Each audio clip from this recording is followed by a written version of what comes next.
They say building a free energy generator is impossible. However, knowing where the energy is and how to increase the efficiency output of a generator system by knowing how to increase the force input is the key secret to regenerative feedback. So let's dive a little further into regenerative feedback. How does it work, and what is force amplification exactly? And how can it be operated in coherence with timed impulses? So if you look into inventors like Andrei Slobodian, for instance, and other people like Joseph Newman and Howard Johnson, you'll notice that a lot of their systems appear very similar in nature when it comes to the mechanical design.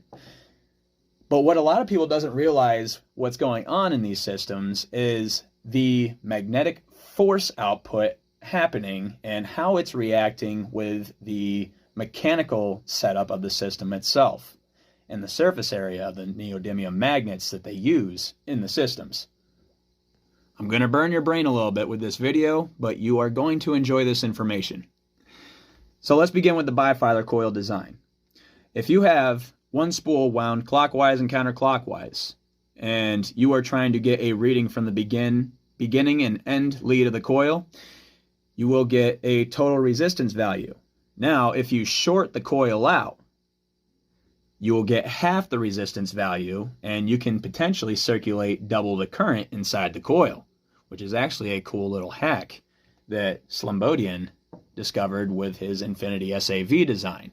You see this bifilar coil right here, I did a little measurement test with my LCR meter and my multimeter, and the results were astonishing.